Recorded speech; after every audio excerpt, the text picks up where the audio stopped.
Hey everyone, I'm Evan Portman with Emerging Civil War, and I'm here with Patrick Kelly-Fischer, and we're just going to talk a little bit about 1864. So, what would you say is a turning point or the most crucial part of the year 1864, in your opinion?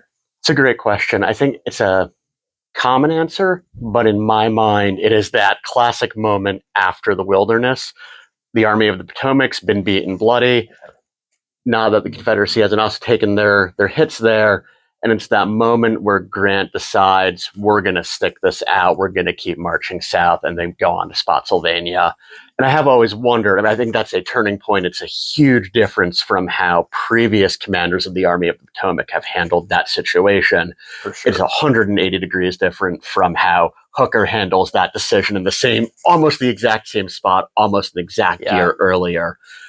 I have always wondered if Grant knew what was coming, if he knows about the bloodbath at Spotsylvania a few days later, Cold Harbor, and then a 9-month siege at Petersburg. I've always wondered, does he make that same decision, or does he think there's got to be a better way? But I think that's a huge turning point right there. Yeah, that's a good point. The great what ifs of the Civil War. We have a book about it.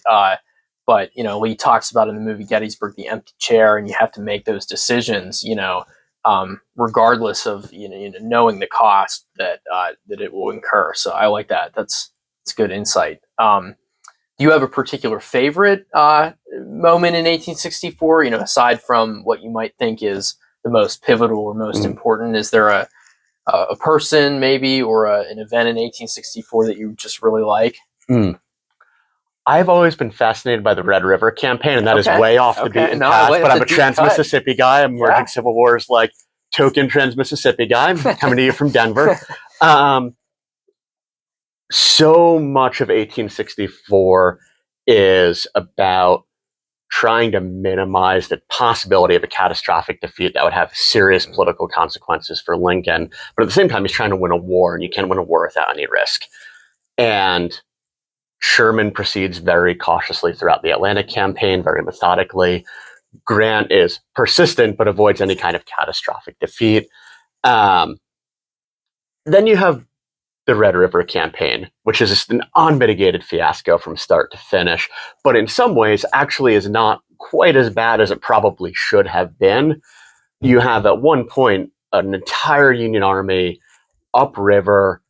They are more or less cut off. They're on barely developed roads. They have a supporting fleet that is largely cut off. You've got the river falling, and you have an opportunity where Confederates in the Trans-Mississippi, who are better organized under Kirby Smith than I think they get credit for, could have bagged the better part of an army and maybe a fleet to go with it.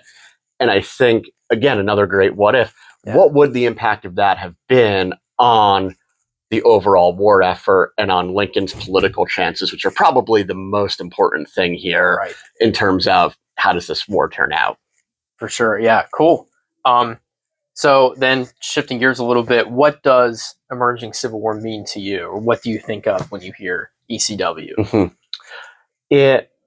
For me, it's been a platform to be able to engage more deeply with a community of like-minded folks who really care about the importance of the Civil War in American history.